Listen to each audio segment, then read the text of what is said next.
시편 25편이 어떤 상황에서 기록되었는지 그 역사적인 배경을 확실히는 알 수 없지만 시편 25편의 저자인 다윗을 생각해 보면 그는 수많은 전쟁을 경험했습니다. 또 우리아의 아내 밧세바를 범하여 그 성적인 죄로 하나님의 심판을 뼈저리게 경험해 보기도 했습니다. 아들과 신하의 배신 등 수많은 사건들을 경험해 보았기에 우리는 시편 25편에서 그러한 경험으로부터 오는 깊은 고뇌를 통해서 하나님의 얼굴을 구하는 한 인간의 낮아진 마음을 엿볼 수 있고, 이런 다윗을 축복해 주시는 하나님의 음성을 들을 수 있는 것입니다. 그 가운데 오늘 본문 12절과 14절을 보면 하나님께서 다윗뿐 아니라 오늘날 하나님을 경외하는 모든 자들에게 내려주시는 축복이 무엇인지 잘 기록하고 있는데요, 오늘은 이 축복에 대해서 함께 나누면서 은혜 나누기를 원합니다. 우선 하나님은 어떤 자에게 복을 내려 주실까요? 12절 말씀을 함께 읽겠습니다. 12절입니다. 여호와를 경외하는 자 누구냐? 그가 택할 길을 그에게 가르치시리로다. 아멘.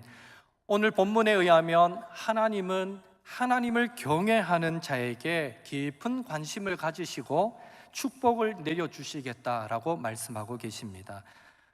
여기에 경외하다라는 말의 원어적인 의미는 두려워하다, 무서워하다, 존경하다, 이런 다양한 의미를 가지고 있습니다. 결국 하나님을 경외한다는 말은 하나님을 가장 두려워하면서도 최고로 존경한다라는 의미가 됩니다. 그리고 이런 경외는 하나님께서 하나님의 백성들, 오늘날 저와 여러분에게 기대하시는 성도의 열매이고 모습이기도 합니다. 한 예로 하나님은 아브라함에게 이삭을 바치라고 시험을 주시고 아브라함이 그 시험에 묵묵히 순종함으로 잘 통과했을 때 창세기 22장 12절에서 이런 말씀을 하십니다. 네가 네 아들 네 독자까지도 내게 아끼지 아니하였으니 내가 이제야 내가 하나님을 경외하는 줄을 아노라. 내가 이제야 네가 하나님을 경외하는 줄을 아노라. 이 말은 마치 다른 누구보다도 부모는 자녀들로부터 존경받기를 가장 기대하는 것처럼 하나님도 우리의 하늘 아버지로서 자녀된 우리들로부터 존경받기를 원하신다라는 의미가 담겨 있습니다. 그래서 하나님은 때로는 아브라함처럼 성도를 시험하면서까지 하나님을 경외하는 방법을 가르치셔서라도 성도를 통해, 오늘날 저와 여러분을 통해 경외받기를 원하신다라는 사실입니다.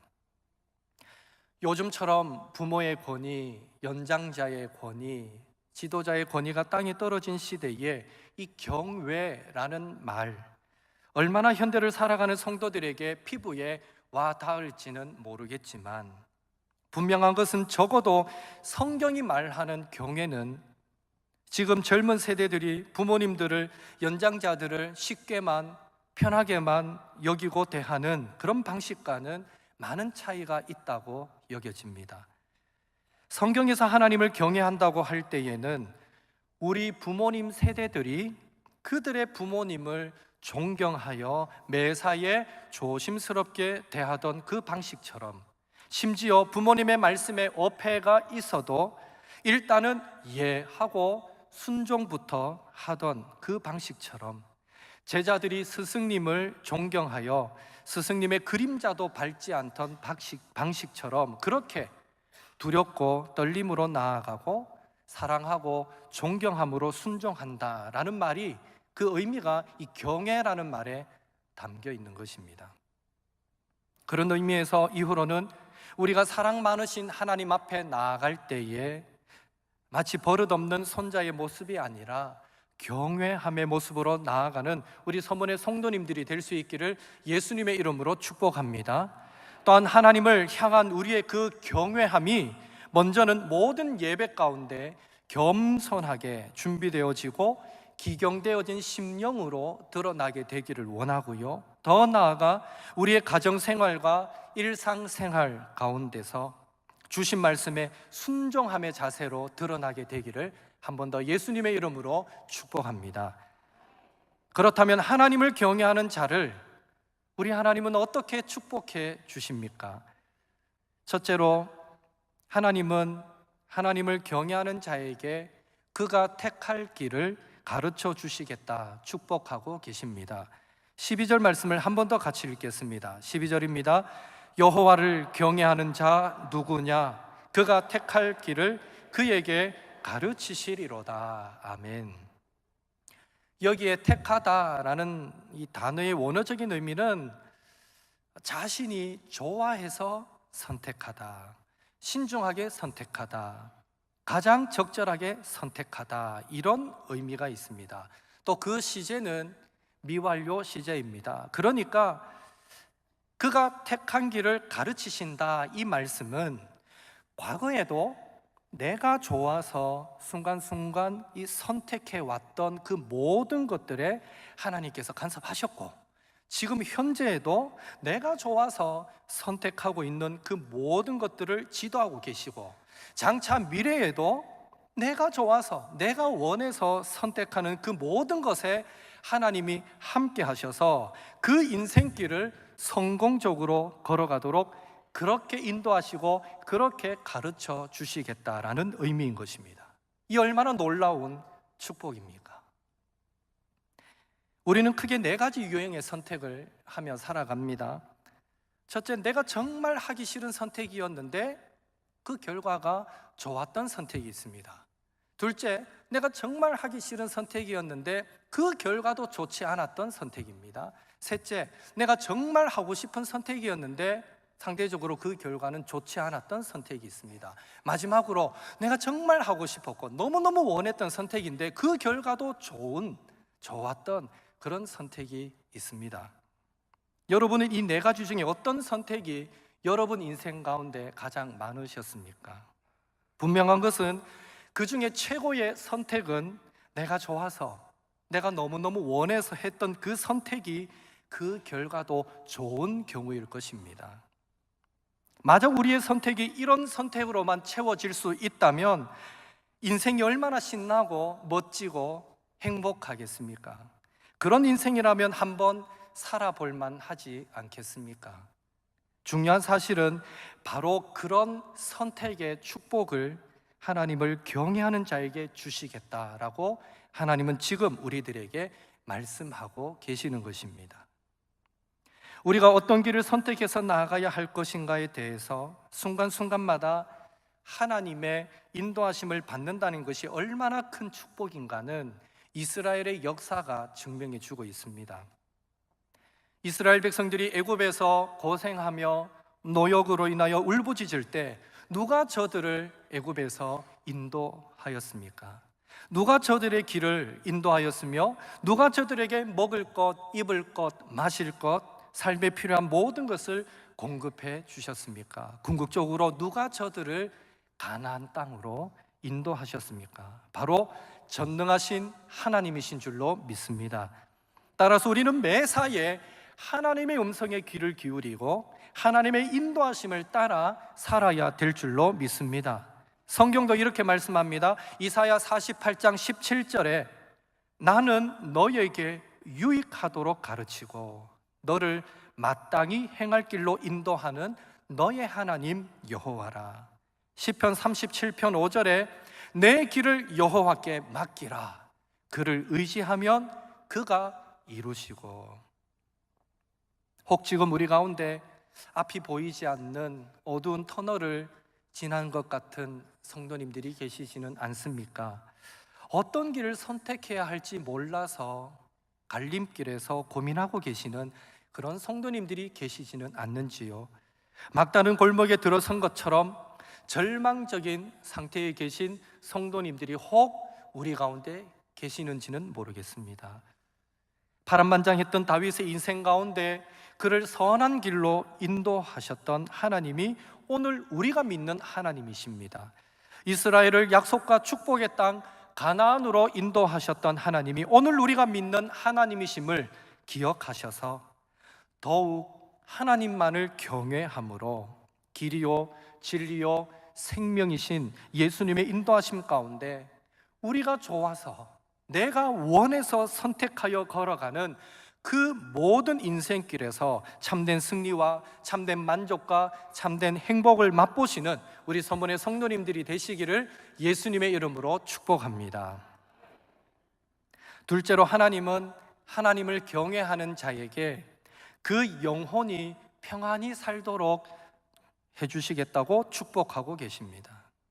13절 말씀을 함께 읽어보겠습니다. 13절입니다.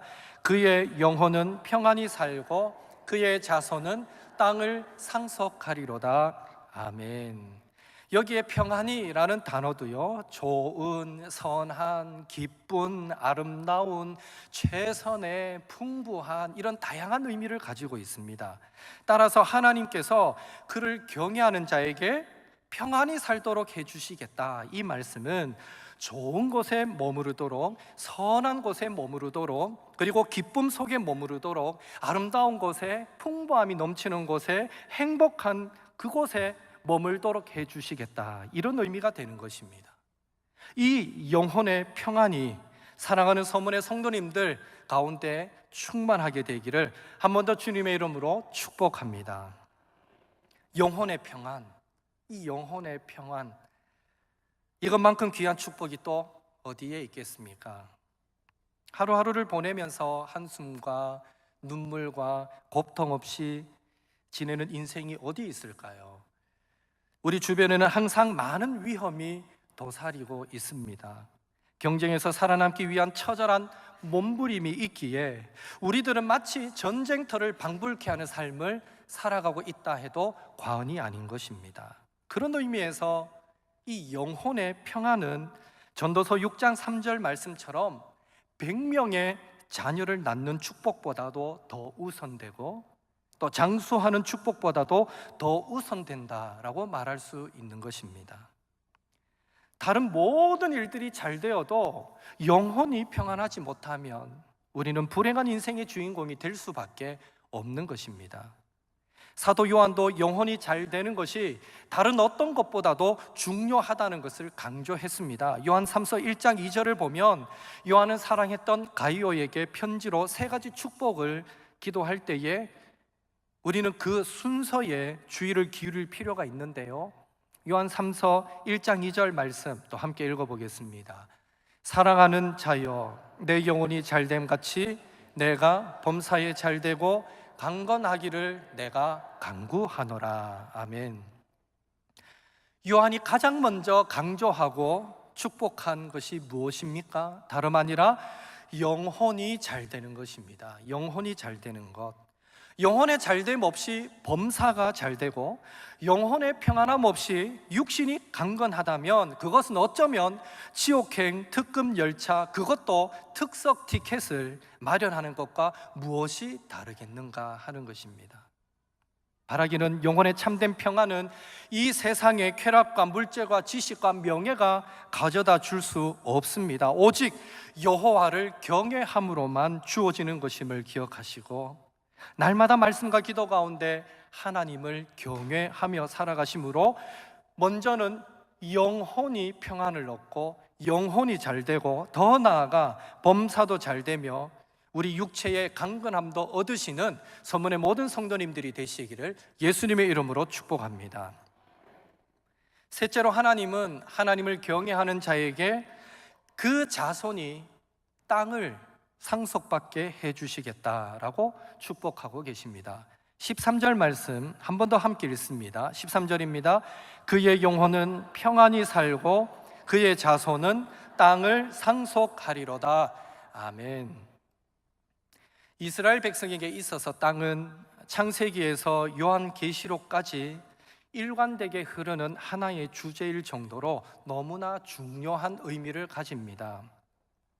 그래서 하나님께서는 아담과 노아를 축복하실 때도 생육하고 번성하여 땅에 충만하라, 땅을 정복하라 말씀하셨습니다.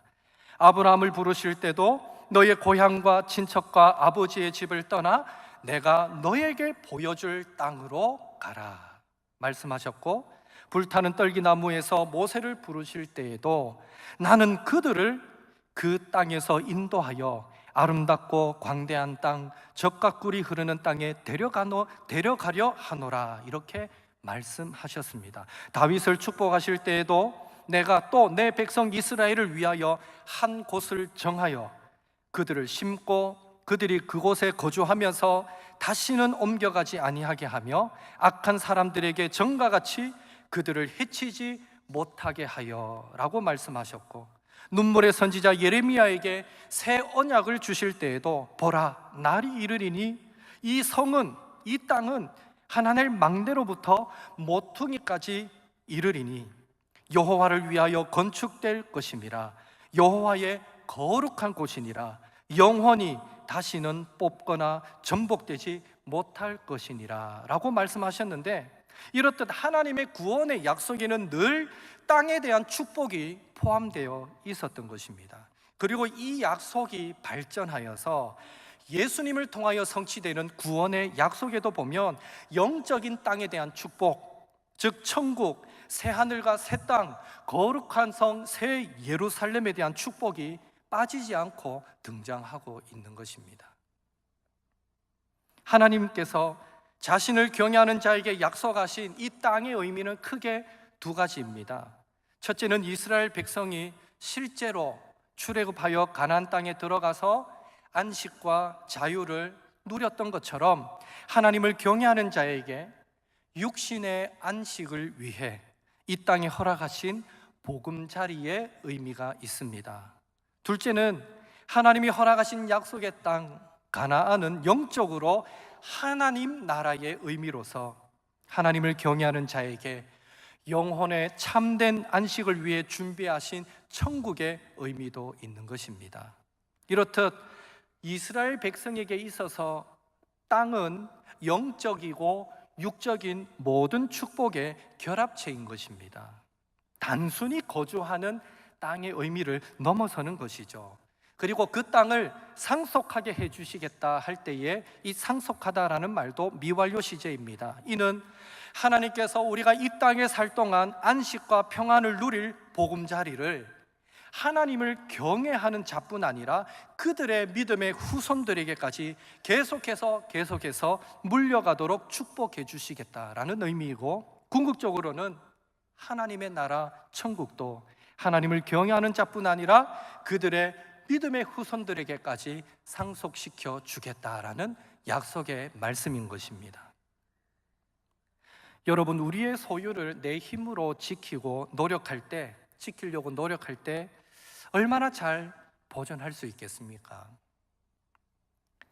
어떤 성도님의 이야기인데요, 처음 시집 왔을 때 시집이 참 부유하고 잘 살았다고 합니다. 그러나 자기 가정이 예수님을 믿고 제사를 지내지 않는다는 이유 때문에 부모님은 그 모든 재산을 전부 형님 가정에 다 물려주고 말았답니다. 그래서 처음에는 참 자신들 너무 힘들게 살았고 상대적으로 부유하게 사는 형님 가정을 보았을 때 참 부럽기도 했다고 하는데요, 그러나 50년이라는 세월이 지나서 돌아보니까 그렇게 어렵게 살던 자기들은 하나님이 복 주시고 축복하셔서 자녀들도 잘 되고 노후에 그래도 물질의 걱정 없이 살아가게 되었는데, 안타깝게도 처음에 그렇게 부유했던 형님 가정들은 그 모든 재산 다 탕진하고 노후가 어렵게 된 것을 보면서 참 처음은 힘들었지만 하나님을 내가 선택하고 믿음으로 살겠다는 그 선택이 처음에는 힘들었지만 지나고 보니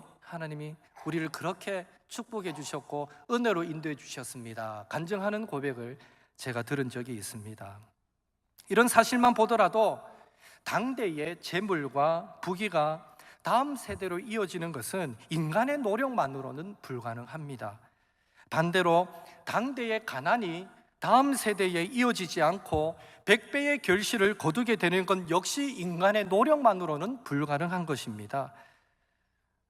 예수님의 비유 가운데 어리석은 부자의 비유 잘 아실 것입니다. 큰 곳간을 짓고 그 속에 양식을 가득가득 재어 놓았다 하더라도 하나님께서 그 영혼을 그날 밤에 부르시면 그 영혼은 죽을 수밖에 없고 그 모든 소유는 남들이 나눠 가질 수밖에 없는 것입니다. 결국 여호와께서 집을 세우지 않으시면 세우는 자의 수고는 헛되고요, 여호와께서 성을 지키지 않으시면 파수꾼의 깨어 있음이 헛된 것처럼 우리의 소유가 우리가 노력하는 만큼 늘어가고 그 소유를 잘 지키고 잘 누리다가 다음 세대까지 물려줄 수 있는 것, 다시 말해 육신의 축복과 그 축복을 상속하는 것, 그 모든 것이 도우시고 지키시고 보호하시는 하나님의 전적인 은혜이며, 그 은혜가 바로 하나님을 경외하는 자에게 주어진다라는 사실을 우리는 잊지 말아야 하는 것입니다. 사랑하는 서문의 성도님, 진정으로 여러분과 여러분의 자녀들이 이 땅에서 참된 행복과 번영을 누리기를 소망하시지 않습니까? 특별히 오늘 본문에서 하나님은 땅에 대한 약속을 주고 계시는데, 우리로 하여금 이 땅을 살아가면서 안식과 평안을 가져다 주는 보금자리로서의 땅, 더 나아가 영혼의 안식을 보장하는 영적인 땅 천국을 저와 여러분 그리고 우리의 자녀들과 후손들이 계속해서 상속받으며 살아가기를 소망하시지 않으십니까? 그렇다면 눈에 보이는 것, 손에 잡히는 것, 지식과 경험과 재물과 명예를 의지하고 쫓아가기보다는 그 이전에 먼저는 여호와 하나님만을 경외하는 삶을 살게 되기를, 철저히 하나님의 말씀에 순종하는 가정을 만들어가게 되시기를 예수님의 이름으로 축복합니다. 그러할 때에 우리는 우리가 좋아서 내가 원해서 선택하여 가는 길마다 성공적인 인생길이 되도록 하나님께서 인도하시고, 더불어 우리의 심령 가운데 참된 안식과 평안을 허락해 주시며, 또한 신명기 5장 10절에 나를 사랑하고 내 계명을 지키는 자에게 천대까지 은혜를 베푸느니라 라는 말씀처럼 우리에게 주신 축복도 그것이 크든지 작든지 당대에 그치는 것이 아니라 계속해서 상속하면서 누릴 수 있도록 축복하여 주실 줄로 믿습니다. 온전히 하나님을 경외하심으로 이 축복을 받아 누리시는 서문의 성도님들 되시기를 예수님의 이름으로 축원합니다. 마지막으로 하나님을 경외하는 자에게 여호와의 친밀함을 허락해 주시겠다고 하나님은 축복하고 계십니다. 14절 말씀을 같이 읽겠습니다. 14절입니다. 여호와의 친밀하심이 그를 경외하는 자들에게 있음이요 그의 언약을 그들에게 보이시리로다. 아멘. 여기에 친밀하다라는 단어는요, 함께 앉다, 의논하다, 비밀을 나누다, 긴밀한 대화를 나누다, 서로 교통하다, 이런 다양한 의미가 있습니다. 결국 여기서 여호와의 이 친밀하심은 다른 사람에게 말 못할 최고의 비밀을 서로 주고받는 그런 긴밀함을, 그 긴밀한 관계를 뜻하는 것입니다. 그렇다면 지금 저와 여러분은 하나님과 얼마나 이런 친밀한 관계를 누리며 살아가고 계십니까? 하나님과 친밀함을 유지했던 대표적인 사람이 있다면 아브라함입니다. 창세기 18장 17절에 여호와께서 이르시되 내가 하려는 것을 아브라함에게 숨기겠느냐? 무슨 말입니까? 우리는 하나님께서 아브라함을 매사에 비밀이 없는 친구처럼 대하여 주시는 것을 볼 수 있는 것입니다. 참 부럽지 않습니까? 그러니 소돔과 고모라의 심판을 앞두고 미리 하나님은 자신의 계획을 아브라함에게 알려주셨던 것입니다. 비밀이 없으니까요, 친구니까요. 우리들도 친한 사이가 아니면 자신의 계획이나 또 신변에 관계된 이야기 함부로 하지 않을 것입니다. 최소한 우리가 어떤 사람으로부터 그 사람의 신변에 관계된 이야기를 듣는다면 그것은요, 그 사람으로부터 우리가 친구단 친구로 인정받았다라는 의미가 될 것입니다. 그리고 만약 나를 믿어주고 신뢰해주며 자신의 비밀까지, 말 못할 고민까지 말해주는 친구가 있다면 그 사실로 인해서 우리의 마음은 얼마나 행복하겠습니까? 그런 의미에서 하나님께서 자신의 하실 일을 아브라함에게 미리 말씀해 주실 만큼 아브라함을 친밀하게 여기셨다라는 사실이 아브라함에게는 더없이 영광스럽고 큰 기쁨이 되었으리라 여겨집니다. 그렇다면 아브라함은 어떻게 하나님과 그런 친밀함을 누릴 수 있었습니까? 어떻게 하나님과 친구되어 살아갈 수 있었습니까? 히브리서 11장 8절에 믿음으로 아브라함은 부르심을 받았을 때에 순종하여 장래의 유업으로 받을 땅에 나아갈새 갈 바를 알지 못하고 나아갔으며, 믿음에 근거한 철저한 순종, 복종의 삶이 바로 하나님과 그런 친밀한 관계를 누릴 수 있게 만들었던 것입니다. 사실 고향과 친척과 아버지 집을 떠나라는 그 명령에 자신의 모든 삶의 기반을 다 뿌리치고 믿음으로 순종했던 것도 대단하지만, 하나님께서 아브라함에게 이삭을 바치라고 했을 때에 가슴이 그 찢어지는 고통을 감내하면서도 믿음으로 순종했었던 그 사실까지 우리가 기억해 본다면, 참 하나님은 아브라함을 친구로 여기셔도 될 만했다 싶은 생각을 가지게 됩니다.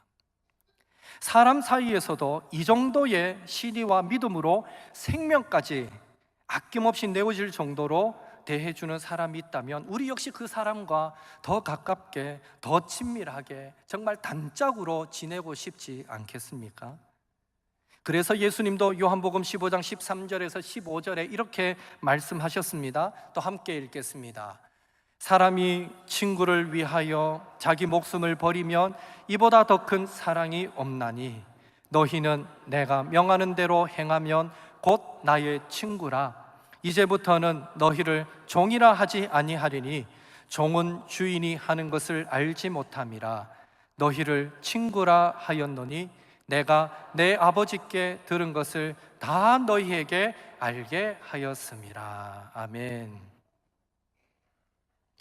순종과 관련하여서 우리는 아시시의 성자 프란시스와 관련된 일화를 여러 번 들어서 잘 알고 있습니다. 어느 날 두 청년이 이 프란시스 수도회에 가입하고자 찾아왔을 때에 프란시스는 그 두 형제에게 한 가지 과제를 줍니다. 밖에 나가서 많은 배추가 쌓여 있는데 어떻게 심어야 됩니까? 뿌리를 하늘로 향하도록 심으십시오. 한 사람은 묵묵히 나가서 시키는 대로, 이해는 되지 않지만 뿌리를 하늘로 향하도록 그렇게 심는가 하면, 다른 한 사람은 비웃는 듯이 웃으면서 이게 무슨 이런 과제를 주는가 하고 쳐다보고 있었답니다. 결국 말없이 순종했던, 배추를 거꾸로 심었던 사람은 수도회에 가입할 수 있었고, 순종하지 않았던 사람은 탈락하게 되었다라는 일화를 저와 여러분은 잘 알고 있습니다. 예수님의 삶을 지배했던 가장 중요한 가치관도 하나님 아버지의 뜻에 절대적으로 순종하는 것이었습니다. 나의 원대로 마옵시고 아버지의 원대로 하옵소서. 우리 주님도 그런 절대적인 순종의 삶을 사셨죠. 하나님께서는 오늘도 절대적으로 순종하는 사람을 찾으시고 순종하는 그 사람에게 하나님의 친밀하심을 나타내 주시기를 원하십니다. 바로 그런 사람을 친구 삼기를 원하시는 것입니다. 그런데 우리가 예수님을 나의 구주로 고백한 순간부터 하나님은 저와 여러분을 그분의 자녀로 삼아 주신 줄로 믿습니다. 다시 말해 하나님은 다른 어떤 사람들보다도 우리와 더 친밀하게 교제 나누시기를 원하셔서 저와 여러분을 친구로 선택해 주신 줄로 믿습니다. 따라서 이제 하나님과 우리 사이에 친밀한 관계를 유지하기 위해서 필요한 것은 신실하신, 변함없으신 하나님을 향한 저와 여러분의 바른 신앙의 자세다라는 것 기억하시고, 바라기는 여호와를 경외하는 삶이 아브라함처럼 매사에, 특히 우리의 이성으로 납득이 되지 않는 상황이라 하더라도 절대적인 순종의 삶으로 나타나므로 매 순간 하나님의 마음을 누구보다도 더 깊이 헤아려 아는 하나님의 친밀한 친구가 되시는 성도님들이 되시기를 바라고요. 더불어 친구를 위해 독생자까지 내어주신 하나님의 그 무한하신 사랑과 은혜를 삶의 곳곳에서 누리며 살아가시는 우리 서문의 성도님들이 되시기를 예수님의 이름으로 축복합니다.